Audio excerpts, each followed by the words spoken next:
दज्जाल यहूदियों की नस्ल से होगा, जिसका कद ठिगना होगा, दोनों पांव टीढ़े होंगे, जिस्म पर बालों की भरमार होगी, रंग सरख या गंदमी होगा, सर के बाल हबशियों की तरह होंगे, नाक चोंच की तरह होगी, बाएं आंख से काना होगा, दाएं आंख में अंगूर के बकदर नाखना होगा, इसके माथे पर काफिर लिखा होगा, जिसे हर मुसलमान बासानी पढ़ सकेगा।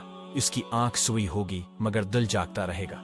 शुरुआ में वो ईमान वसलाह का दावी लेकर उठेगा, लेकिन जैसे ही थोड़े बहुत मुतबैन मिसर होंगे, वो नबूत और फिर खुदाई का दावी करेगा। इसकी सवारी भी इतनी बड़ी होगी कि इसके दोनों कानों का दरमियानी फासला ही 40 गुज का होगा। एक कदम ताहद निगाह मसाफत को तय कर लेगा। दज्जाल पका झूठा और आली दर्जा का शाब्देबाज होगा। उसके पास गलों के ढेर और पानी की नहरें होंगी। जमीन में मदफून तमाम खजाने बाहर निकलकर शहद की मक्खियों की मानंद इसके साथ हो लेंगे। जो कबीला उसकी खुदाई पर ईमान लाएगा, दज्जाल उस पर बारिश बरसाएगा, जिसकी वजह से खाने पीने की चीजें अबल पड़ेंगे, दरख्तों पर फल आ जाएंगे। कुछ लोगों से आकर कहेगा कि अगर मैं तुम्हारे माँ बापों को जिंदा कर दूं तो तुम क्या मेरी खुदाई का इकरार करोगे? लोग इस बात में जवाब देंगे, आप दज्जाल के शैतान इन लोगों के माँ बापों की शक्ल लेकर नमूदार होंगे। नतीजतन बहुत से अफराद ईमान से हाथ धो बैठेंगे। उसकी रफ्तार आंधियों से ज्यादा तेज और बालों की तरह रवां होगी। वो करशमों और शाब्दबाजियों को लेकर दुनिया के हर चिपे को रौंदेगा। तमाम दुश्मनानी इस्लाम और दुनिया भर के यहूदी अमत मुस्लिमा के बगद में उसकी पश्तपनाही कर रहे होंगे। वो मक्का मौज़मा में घुसना चाहेगा, मगर फरिश्तों की पहरादारी की वजह से उधर घस न पाएगा। इसलिए नामराद वज़लैल होकर वापस मदीना मनूरा का रुख करेगा।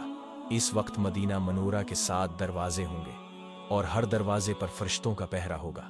लिहाजा यहां पर भी मुनाकी खानी पड़ेगी। अनी दिनों मदीना मनूरा में 3 मरतबा जलजला आएगा, जिससे घबराकर बहुत सारे बेदीन शहर से निकलकर भाग निकलेंगे। बाहर निकलते ही दज्जाल इन्हें लुक़मा तर की तरह नगल लेगा। आखिर एक बुजुर्ग इससे बहस और मुनाजरा के लिए निकलेंगे और खास इसके लश्कर में पहुंचकर उसकी बाबत दरियाफ्त करेंगे। लोगों को उसकी बातें शाक गुजरेंगी, लिहाजा उसके कत्ल का फैसला करेंगे। मगर चंद अफराद आड़े आकर ये कहकर रोक देंगे कि हमारे खुदा दज्जाल की इजाजत के बगैर इसको कत्ल नहीं किया जा सकता है। चनांचा इस बुजुर्ग को दज्जाल के दरबार में हाजिर किया जाएगा, जहां पहुंचकर ये बुजुर्ग चला उठेगा कि मैंने पहचान लिया कि तो ही दज्जाल मलून है और रसूलुल्लाह सल्लल्लाहु अलैहि वसल्लम ने हमें तेरे ही खुरूज की खबर दी थी। दज्जाल इस खबर को सुनते ही आपे से बाहर हो जाएगा और आस को कत्ल करने का फैसला करेगा। दरबारी फौरन उसके 2 टुकड़े कर देंगे।